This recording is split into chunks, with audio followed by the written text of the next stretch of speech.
ثابت اور اس کو وہ دین سمجھنے لگا اور اس کا عقیدہ یہ بن گیا کہ یہ بھی دین کا حصہ ہے، اس کے بغیر دین مکمل نہیں ہے، نبی پاک صلی اللہ علیہ وسلم نے فرمایا فَهُوَ رَدٌّ، وہ طریقہ مردود ہے۔ اسی کو قرآن شریف میں فرمایا گیا وَمَنْ يَبْتَغِ غَيْرَ الْإِسْلَامِ دِينًا فَلَنْ يُقْبَلَ مِنْهُ، اسلام کو چھوڑ کر اسلام کے اندر کسی بھی غیر اسلامی طریقے کو اگر داخل کر دیا گیا فَلَنْ يُقْبَلَ مِنْهُ، ہرگز قبول نہیں کیا جائے گا۔ اور جو اس طرح کی حرکتیں کریں گے ان کے بارے میں فرمایا گیا وَهُوَ فِي الْآخِرَةِ مِنَ الْخَاسِرِينَ، قیامت کے دن ایسے لوگ انتہائی خسارے والے، ذلت اٹھانے والے اور نیست و نابود ہونے والے اور ناکام اور نامراد ہونے والے ہوں گے۔ اس تمہید کے بعد اب ہم آپ کے سامنے اس ماہ محرم کے حوالے سے چند باتیں عرض کرنا چاہتے ہیں۔ مسلمانوں کے اندر ایک فرقہ ایسا ہے جو اپنے آپ کو مسلمان کہتا ہے، حالانکہ اس کے عقائد، اس کے نظریات، اس کے کردار، اس کا کیریکٹر اور اس کے اخلاق اور ان کے معاملات ایسے ہیں، بہت سے معاملات ایسے ہیں جن کا دین سے دور دور تک کوئی واسطہ نہیں۔ یہ وہ فرقہ ہے جن کو شیعہ کہا جاتا ہے، ان کے ایسے ایسے عقیدے ہیں کہ اگر ان عقیدوں کو بیان کیا جائے تو مسلمان کی آنکھیں کھل جائیں کہ انہوں نے کیسی صریح گمراہ چیزوں کو دین کا حصہ بنا رکھا ہے۔ اسی محرم کے مہینے میں ان لوگوں کا یہ عقیدہ ہے کہ سیدنا حضرت حسین رضی اللہ تعالیٰ عنہ کی شہادت پر سوگ منایا جائے، ماتم منایا جائے، افسوس کا اظہار کیا جائے اور اس کو اپنی مذہبی انہوں نے شناخت بنا لیا۔ حالانکہ آپ کو معلوم ہونا چاہیے سیدنا حضرت حسین رضی اللہ تعالیٰ عنہ کی شہادت سن 60 ہجری میں ہوئی ہے۔ آپ سے پہلے آپ کے والد ماجد سیدنا علی رضی اللہ تعالیٰ عنہ، ان سے پہلے تیسرے خلیفہ سیدنا حضرت عثمان رضی اللہ تعالیٰ عنہ، ان سے پہلے دوسرے خلیفہ امیر المومنین سیدنا علی عمر رضی اللہ تعالیٰ عنہ، اور ان سے پہلے سب سے پہلے خلیفہ سیدنا ابو بکر صدیق رضی اللہ تعالیٰ عنہ، اور سب سے پہلے ساری کائنات کے سب سے افضل، سب سے اعلیٰ، سب سے اکمل، سب سے احسن، سب سے اجمل، ساری کائنات کے اور ساری انبیاء کے، تمام رسولوں کے رسول، تمام نبیوں کے نبی، تاجدار مدینہ جناب رسول اللہ صلی اللہ علیہ وسلم کی وفات کا واقعہ پیش آیا۔ آپ کی وفات پر حق کا اس بات کا تمام صحابہ ساری زندگی آپ کی وفات کے دکھ کو نہ بھولے، لیکن کسی نے سوگ نہیں منایا، کسی نے تعزیت کا، ماتم کا، غم کا، اپنے عمل سے، اپنے معاملات سے، اپنی بیاہ شادیوں کے اعتبار سے کوئی اظہار کا افسوس کا اظہار نہیں کیا۔ اگر افسوس منانا تھا، ماتم منانا تھا تو کائنات کی افضل ترین ہستی پر صحابہ کرام ساری زندگی ماتم مناتے۔ آپ سے زیادہ محبوب صحابہ کرام کے لیے کون تھا جن کے دیکھ لینے پر بھوک اور پیاس مٹ جایا کرتی تھی؟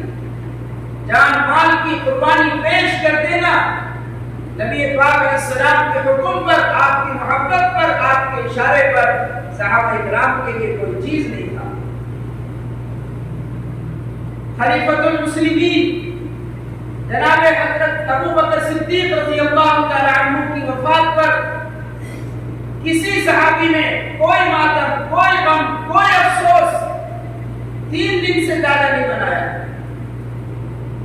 اسی طرح ترتیب وار تمام خلفاء اور بڑے بڑے صحابہ سیدنا حسین رضی اللہ تعالیٰ عنہ کی شہادت سے پہلے اللہ کی راہ میں شہید ہو چکے۔ جنگ بدر میں کتنے صحابہ شہید ہوئے، جنگ احد میں شہید ہوئے۔ جنگ احد میں حضرت حمزہ رضی اللہ تعالیٰ عنہ کی کیسی دردناک شہادت کا واقعہ پیش آیا، لیکن اس پر کوئی افسوس، کوئی ماتم، کوئی تعزیہ، کوئی سوگ نہیں منایا گیا۔ اور سنو، شہادت کا واقعہ پیش آیا 60 ہجری میں، اور یہ ماتم اور تعزیہ اور سینہ کو بھی یہ کب شروع ہوا؟ حضرت حسین رضی اللہ تعالیٰ عنہ کی شہادت کے ٹھیک 300 سال کے بعد، 300 سال کے بعد 351 یا 352 ہجری میں بغداد کے اندر رہنے والا ایک ایرانی النسل معز الدولہ دہلوی مسلمانوں کی اندر داخل ہوا اور حکومت میں اس نے اپنی حصہ داری کی اور اپنی مکاری اور عیاری سے اور تقیہ کر کر دھوکہ اور فریب دے کر کے وہ وزیر بن گیا۔ جب اس نے کرسی کو سنبھال لیا، اقتدار میں آ گیا، تو اس نے 351 یا 52 ہجری کا یہ واقعہ ہے، بغداد کے اندر اعلان کیا حکمن سارے بغداد کے بازاروں کو بند کیا جائے،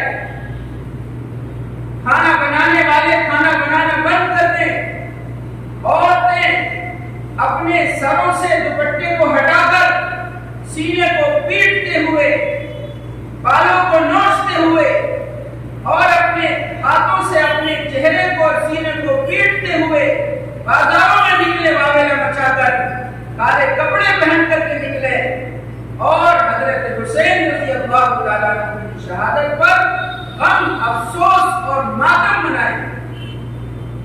یہ اس منحوس شخص کی جس نے 300 سال کے بعد اس بدعت کو شروع کیا اور آج اس فرقے نے اس کو اپنی خاص نشانی بنا لیا۔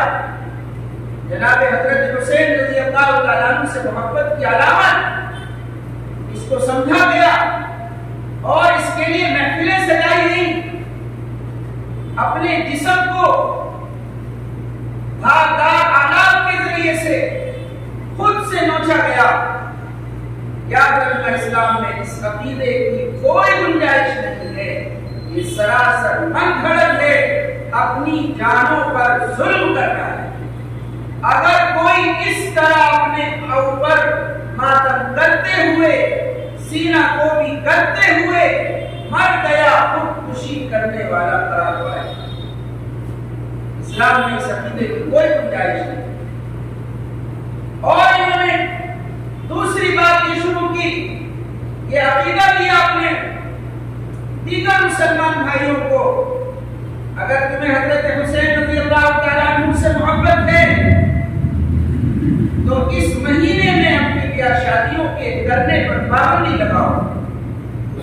حالانکہ یہ لوگ ایک طرف تو دم بھرتے ہیں حضرت علی رضی اللہ تعالیٰ عنہ سے محبت اور عقیدت کا، ایک طرف دم بھرتے ہیں سیدہ فاطمہ رضی اللہ تعالیٰ عنہ سے سچی محبت کا، اور دوسری طرف ان کے اقدار کے، ان کے معاملات کے صراحتاً خلاف ورزی کرتے ہیں۔ صحیح روایات کے اندر موجود ہے، تاریخ میں سیدنا علی رضی اللہ تعالیٰ عنہ اور سیدہ فاطمہ رضی اللہ تعالیٰ عنہ کا نکاح اسی محرم کے مہینے میں ہوا۔ اس محرم کے مہینے میں نکاح کرنے کو، شادیاں کرنے کو، خوشی کی تقریبات کرنے کو انہوں نے یہ میسج دیا کہ حضرت حسین رضی اللہ تعالیٰ عنہ سے محبت کے خلاف ہے اس مہینے میں شادیاں کرنا اور خوشیاں منانا۔ حالانکہ میرے بھائیوں، برے صحیح حدیث میں قرآن کے 30 پاروں میں نبی پاک صلی اللہ علیہ وسلم کی ہزاروں لاکھوں حدیثوں کے اندر کوئی ایک حدیث، کوئی ایک واقعہ کسی عالم ربانی کا کوئی ایسا قول، کوئی ایسا عمل نہیں دکھلایا جا سکتا جو عالم برحق ہو اور اس کا یقینہ رہا ہو کہ اس ماہ محرم کے اندر سوگ منایا جائے۔ شریعت اسلامی نے سوگ منانے کی اجازت صرف اپنے کسی بھی قریب سے قریب رشتہ دار کی وفات کے اوپر 3 دن سے زیادہ کی اجازت نہیں دی، علاوہ بیوی کے کہ وہ جب اس کا شوہر بن جائے اور وہ بیوہ ہو جائے تو وہ 4 مہینہ 10 دن کی مدت گزارے، یہ اس کے اظہار سوگ کی ایک علامت ہے۔ اس کے علاوہ اور سنو، حضرت سیدنا حسین رضی اللہ تعالیٰ عنہ نے عین شہادت سے پہلے، آپ کی شہادت 10 محرم کو ہوئی، جمعے کے دن غالباً اپنی بہن حضرت زینب سے کہا کہ زینب، مجھے خواب میں رسول پاک صلی اللہ علیہ وسلم کی زیارت ہوئی ہے، آپ فرما رہے ہیں حسین تم ہمارے پاس آنے والے ہو، تو میری شہادت کا اور میرے دنیا سے جانے کا وقت قریب آ چکا ہے۔ بہن رونے لگی تو حضرت زینب کو حضرت حسین رضی اللہ تعالیٰ عنہ نے تسلی دی اور خاص طور پر یہ کہا، اے میری بہن سن لے، میری شہادت کے بعد ماتم مت منانا، سینہ کو بھی مت کرنا، اپنے ہاتھوں سے اپنے سینے کو اپنے ہاتھوں سے اپنے چہرے کو مت پیٹنا، یہ اسلامی طریقہ نہیں ہے۔ اسی لیے شریعت کے اندر نوحہ کرنے کو حرام قرار دیا گیا ہے۔ نبی پاک صلی اللہ علیہ وسلم نے منع فرمایا ہے نوحہ کرنا اور کسی مرحوم کے خوبیوں کو یاد کر کے 3 دن کے بعد اس پر رونا اور واویلا کرنا اور اس کی مجلس سے جمانا، شریعت میں اس کو منع کیا گیا ہے۔ اس لیے میرے بزرگوں، اسلام میں جیسی بدعات کا کوئی حصہ نہیں ہے۔ اسی طریقے سے محرم کے اس مہینے میں دیکھا جاتا ہے بہت سے لوگ پورے سال آئے، اب جیسے ہی محرم کا چاند نظر آیا پانی کی سبیلیں لگائیں گے، کھچڑا پکائیں گے، دیگیں اتاریں گے اور ہر ایک کو کھلائیں گے راستہ چلتے ہوئے کو۔ ان سے ہم پوچھتے ہیں کیا مقصد ہے پانی پلانے کا، کیا مقصد ہے کھچڑا پکانے کا؟ اگر مقصد یہ ہے پیاسوں کو پلانا، بھوکوں کو کھلانا، اگر مقصد یہ ہے سیدنا حسین رضی اللہ تعالیٰ عنہ کو ایصال ثواب کرنا، تو جناب اسی مہینے کی تخصیص کیوں ہے؟ 11 مہینے آپ کہاں چلے جاتے ہیں؟ اور اس مہینے میں بھی 10 تاریخ کے بعد آپ کو نظر نہیں آتے؟ اگر بھوکوں کو کھلانا، پیاسوں کو پلانا، اس نیت سے آپ سبیل لگا رہے ہو، اس نیت سے پانی جگہ جگہ پلا رہے ہو، اس نیت سے آپ کھانا کھلا رہے ہو، تو یہ تو ہر وقت ہونا چاہیے، ہر وقت مسافر آتے ہوئے جاتے ہیں۔ اور اگر ایصال ثواب کے علاوہ یہ نیت ہے نعوذ باللہ کہ یہ ہمارا پانی پلانا اور یہ ہمارا کھچڑا کھلانا سیدنا حسین رضی اللہ تعالیٰ عنہ کو پہنچے گا اور وہ ہمارے حق میں سفارش کریں گے، ہماری فریاد سنیں گے، ہماری ٹکڑی بنائیں گے، تو یہ تو بہت ہی برا عقیدہ ہے۔ بھلا کسی دنیا سے پردہ فرمانے والے کے اندر ایسی طاقت ہے؟ کسی مرید سے، کسی بزرگ سے، کسی ولی سے، کسی صحابی سے یہ عقیدہ رکھنا کہ یہ ہماری بات سنیں گے اور ہماری سفارش کریں گے، ہمارے لیے دعائیں کریں گے، اللہ رب العزت کے یہاں ہماری سفارشیں پہنچائیں گے، ہماری ٹکڑی بن جائے گی، یہ تو غیر اللہ سے وہ عقیدہ رکھا جانا ہے جو اللہ کے ساتھ خاص ہے۔ اس لیے ان دونوں چیزوں کو خاص اسی مہینے کے اندر مخصوص کرنا اور اس نیت سے کھانا کھلانا اور پانی پلانا کہ یہ ان کو پہنچے گا اور وہ ہمارے حق میں سفارش کریں گے، یہ عقیدہ ٹھیک نہیں۔ ہاں اس کی اجازت ہے، آپ پوری زندگی تمام بزرگان دین پڑھے ہیں، تمام صحابہ، تمام اولیاء، تمام انبیاء کرام علیہ الصلوات والتسلیمات، آپ جس کو جتنا چاہے ثواب پہنچانا چاہے، نماز کے ذریعے، روزے کے ذریعے، کھانا کھلانے کے ذریعے، پانی پلانے کے ذریعے، سب صدقہ خیرات کے ذریعے آپ کے لیے توبہ عمل کرنے کی اجازت ہے۔ دن کی تخصیص کرنا یہی بدعت ہے، دن کی تخصیص کر لینا یہی بدعت ہے۔ اسی طریقے سے بعض پڑھے لکھے لوگ بڑے شان کے ساتھ دلیلیں دیتے ہیں بخاری مسلم سے، جناب رسول اللہ صلی اللہ علیہ وسلم نے کالا کپڑا پہنا ہے، آپ کو کالا لباس پسند تھا، کالے لباس کی مذمت کرنا، برائی بیان کرنا، جناب رسول اللہ صلی اللہ علیہ وسلم کے لباس کی برائی بیان کرنا۔ حالانکہ ہم پوچھنا چاہتے ہیں، آپ پورے ذخیرے حدیث کو تلاش کرو اور اس میں یہ دکھاؤ کہ جناب رسول اللہ صلی اللہ علیہ وسلم نے کالا کپڑا سر سے لے کر کے پیر تک، پگڑی بھی آپ کی کالی ہو، آپ کا کرتا بھی کالا ہو، آپ کی تہمت بھی آپ کا کالا ہو، ایسی کوئی روایت دکھاؤ جس میں بدن پہ پہنے جانے والے تمام کپڑے آپ کے کالے ہوں۔ ایسی کوئی روایت نہیں ہے۔ ہاں ایسی روایت موجود ہے، آپ کی کملی کالی تھی، آپ کا امامہ اور آپ کی پگڑی کالی تھی۔ کیا پگڑی کے کالا ہونے سے، اوڑھنے والی چادر کے کالا ہونے سے یہ ثابت کیا جائے کہ جناب رسول اللہ صلی اللہ علیہ وسلم کو پسندیدہ لباس کالا تھا؟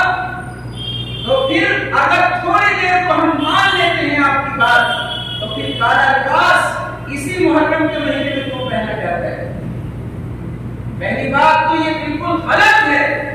کالے لباس کی پسندیدگی کا اظہار جناب رسول اللہ صلی اللہ علیہ وسلم سے ثابت نہیں۔ بخاری میں، مسلم میں، تمام حدیث کی کتابوں میں یہ موجود ہے، اللہ کے نبی صلی اللہ علیہ وسلم کو سب سے پسندیدہ لباس سفید لباس تھا۔ سب سے پسندیدہ لباس سفید لباس تھا۔ سب سے پسندیدہ لباس آپ کو سفید لباس تھا۔ درسیوں حدیثوں کے اندر اس طرح کے الفاظ مذکور ہیں۔ اللہ کے نبی علیہ السلام نے مختلف موقعوں پر مختلف قسم کی پگڑیاں باندھی ہیں، کالی بھی باندھی ہے، سفید بھی باندھی ہے، اور دوسرے رنگ کی بھی آپ کی پگڑیاں باندھی ہیں، لیکن آپ نے پورا لباس آپ کی پگڑی سے لے کر کے کرتا اور تہبند تک ہر لباس آپ کا پورا کالا ہو، ایسی روایات نہیں۔ اس لیے یہ ایک مخصوص لوگوں کا طریقہ اور شعار ہے، اسلام میں اس کی بھی گنجائش نہیں۔ نبی پاک صلی اللہ علیہ وسلم نے منع فرمایا ہے، من تشبہ بقوم فہو منہم، جس نے کسی خاص قوم کے ساتھ مشابہت کو اختیار کیا، جس نے کسی خاص فرقے کے ساتھ اپنی لباس میں، پوشاک میں، کردار میں، اخلاق میں، کیریکٹر میں، اپنی چال چلن میں ان کے طریقے کو اختیار کیا، اور جو اسلام میں صدیوں سے چلا آ رہا، صحابہ سے، اولیاء سے، تابعین سے، بزرگان دین سے، اور کتاب سنت کی روشنی میں جو طریقہ چلا آ رہا ہے، اس کی خلاف ورزی کی اور کسی خاص مخصوص فرقے اور طبقے کے مطابق اپنی زندگی کے چال ڈھال کے طریقے کو بنایا، اور وہ اس کا ہماری جماعت سے کوئی تعلق نہیں۔ روایت کے اندر موجود ہے، جناب رسول اللہ صلی اللہ علیہ وسلم حوض کوثر پر تشریف فرما ہوں گے اور اپنی امت کو پانی پیش کر رہے ہوں گے، اتنے میں جماعت آئے گی، ان کو دیکھ کر آپ فرمائیں گے صحابی صحابی، یہ تو میرے دین کے ماننے والے ہیں، میرے امتی ہیں، میرے ساتھی ہیں، بلاؤ انہیں پانی پیش کیا جائے۔ اتنے میں فرشتہ بیچ میں آ جائے گا اور فرشتے عرض کریں گے، یا رسول اللہ آپ کو معلوم نہیں یہ کون ہیں جن آپ اپنا کہہ رہے ہو؟ یہ وہ لوگ ہیں جنہوں نے آپ کے بعد آپ کے دین کے اندر دوسری چیزوں کو داخل کر دیا تھا اور آپ کے دین کو بگاڑ دیا تھا۔ میرے بھائی، ہمارا دین ہر طرح کی کھوٹ سے، ہر طرح کی ملاوٹ سے بالکل صاف سچا دین ہے۔ دین اسی طریقے کا نام ہے جو طریقہ جناب رسول اللہ صلی اللہ علیہ وسلم سے، آپ کے صحابہ سے ثابت ہے، اور امت کے حق علماء کے ذریعے اور ان کی تعلیمات کے ذریعے، ان کے افعال و اقدار کے ذریعے ہم تک وہ طریقہ پہنچا ہے۔ اللہ کے نبی علیہ السلام نے ایسے لوگوں پر شدید ناراضگی کا اظہار فرمایا ہے جنہوں نے آپ کے سنت طریقے سے ہٹ کر کوئی دوسرا طریقہ اختیار کیا۔ نیکیاں ہی پہلے بات ہمارے پاس بہت کم ہے، اوپر سے گناہ، اور گناہ بھی چھوٹا موٹا نہیں، غیر دین کو دین میں داخل کر دینا، اس کی شریعت میں کوئی اجازت نہیں۔ کسی محرم کے مہینے میں تعزیہ بنانا اور یہ نظریہ پیش کرنا کہ سیدنا حسین رضی اللہ تعالی عنہ کی مزار کی یہ شبیہ ہے، یہ نظریہ پیش کیا جاتا ہے کہ سیدنا حسین رضی اللہ تعالی عنہ کے مزار کی، آپ کی قبر کی مبارک کی یہ ایک شبیہ ہے۔ پہلے اس کا اکرام ہوتا ہے، اس کے نیچے سے بچوں کو گزارا جاتا ہے، جو بچہ اس کے نیچے سے گزر جائے گا ہر طرح کی بیماری سے پاک، بکروں کو ذبح کر کے ان کی بلی چڑھائی جاتی ہے۔ کیا اسلام میں اس کی اجازت ہے؟ کیا اسلام میں ایسا کوئی عقیدہ ہے؟ اسلام میں ایسا کوئی عقیدہ نہیں۔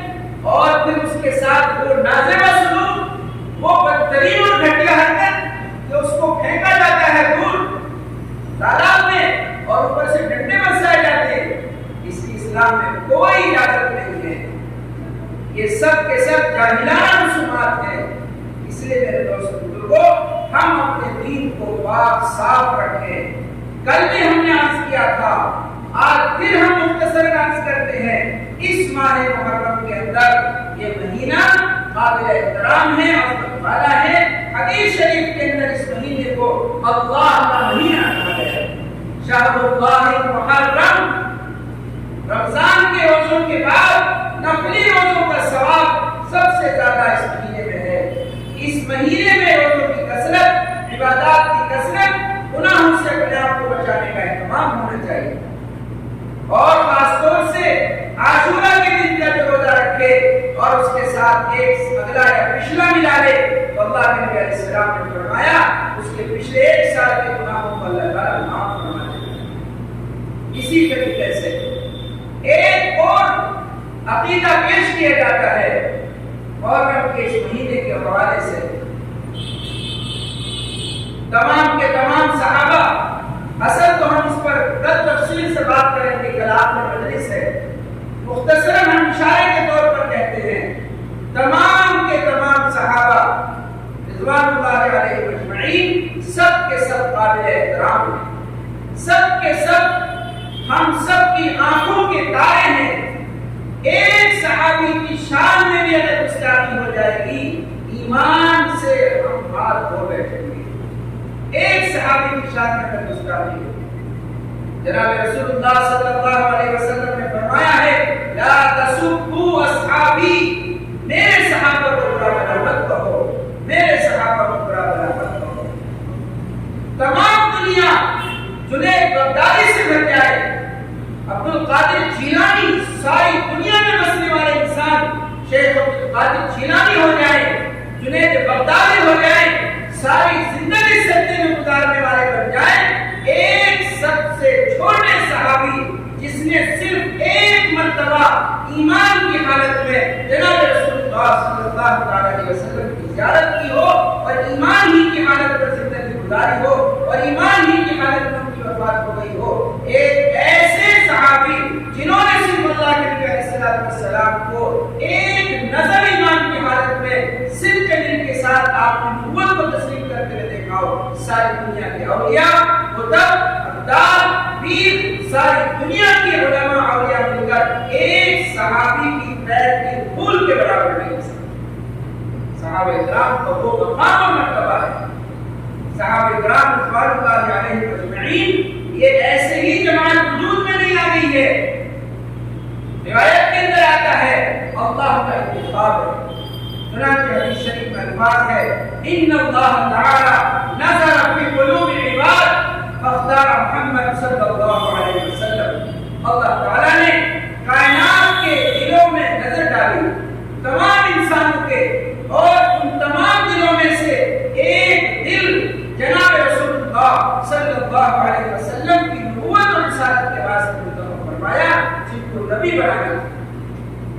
کو نبوت کے لیے منتخب فرمایا. ثم نظر فی قلوب العباد، پھر اللہ تعالیٰ نے دوبارہ اپنے بندوں کے دلوں پر نظر ڈالی. فاختار محمد صلی اللہ علیہ وسلم اصحابہ، جناب رسول اللہ صلی اللہ علیہ وسلم کے لیے صحابہ کو منتخب فرمایا. تو صحابہ کرام کی جماعت اللہ کی طرف سے چنیدہ جماعت ہے.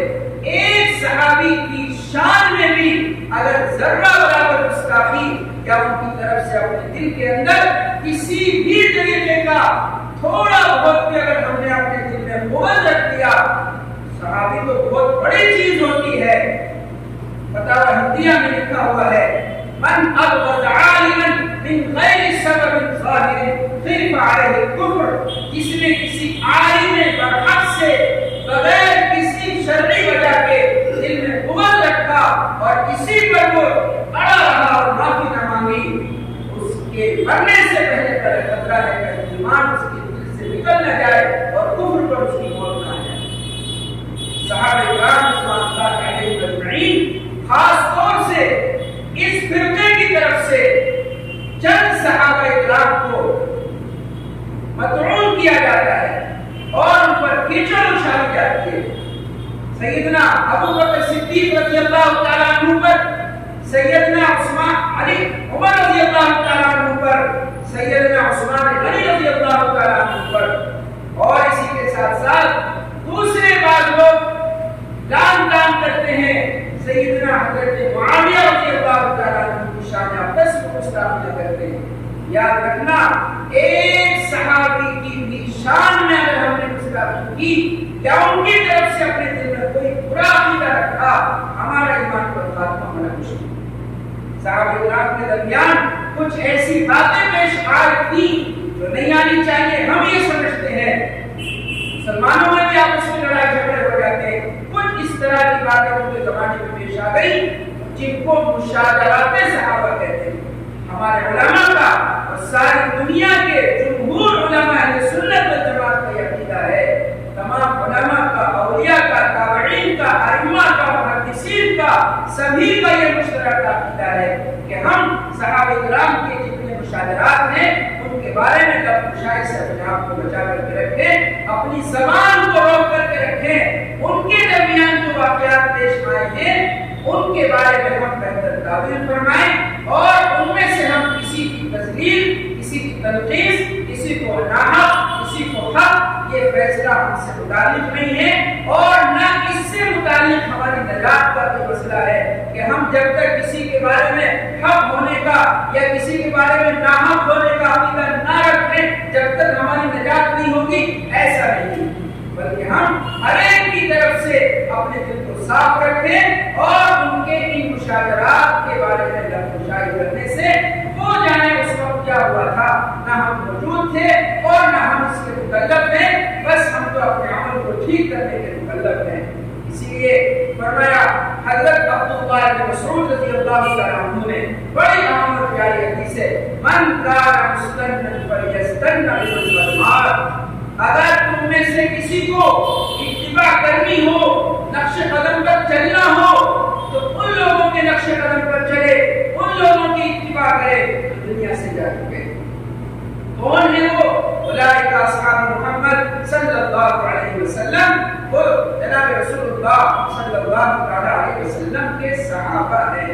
اگر رہا قلوبا اعماقها علما اقلها تدلوا، یہ تین بنیادی صفت ان کی بتلائی کہ ان کی زندگی تمام طرح کے عیوب سے پاک صاف تھی.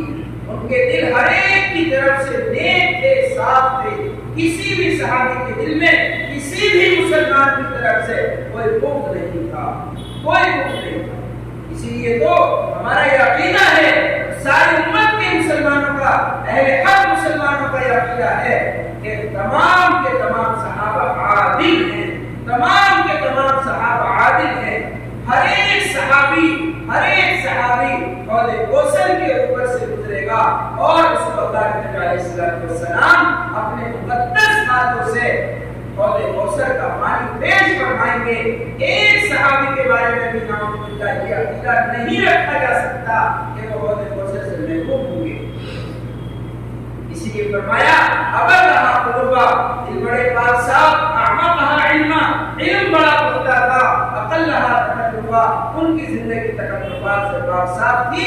اور آگے فرمایا سیدنا عبداللہ بن مسعود رضی اللہ تعالیٰ عنہ نے کہ تم ان کے اخلاق کو، ان کے طور طریقوں کو، ان کی زندگی کو اپناؤ،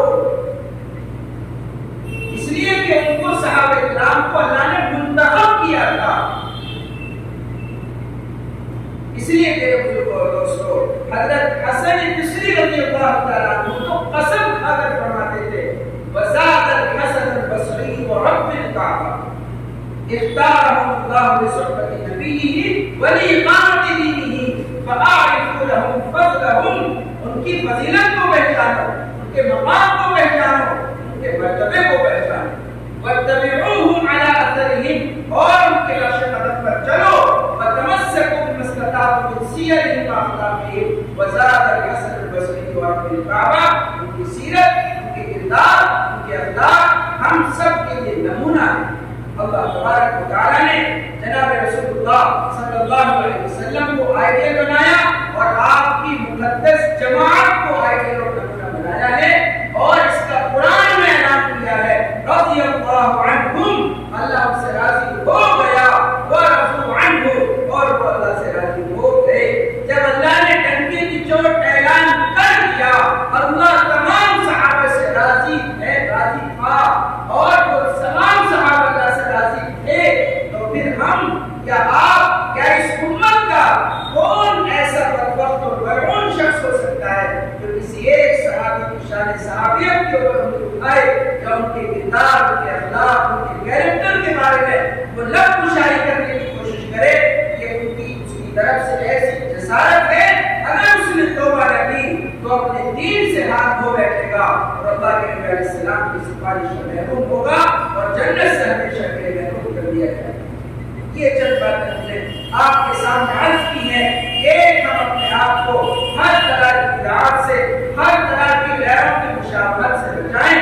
لباس میں، کردار میں، پوشاک میں، نکاح میں یا شادیوں میں، خرید و فروخت، تمام معاملات کے اندر ہم سنت کے پہلو کو سامنے رکھیں. آپ نے فرمایا لوگوں میں تو دنیا سے جا رہا ہوں، دو چیزیں چھوڑ کر جا رہا ہوں، ایک قرآن دے کر جا رہا ہوں، ایک سنت دے کر کے جا رہا ہوں. قرآن کو تھامے رہنا، پڑھتے رہنا، عمل کرتے رہنا، پڑھتے پڑھاتے رہنا، اور میری سنت کو عمل کرتے رہنا.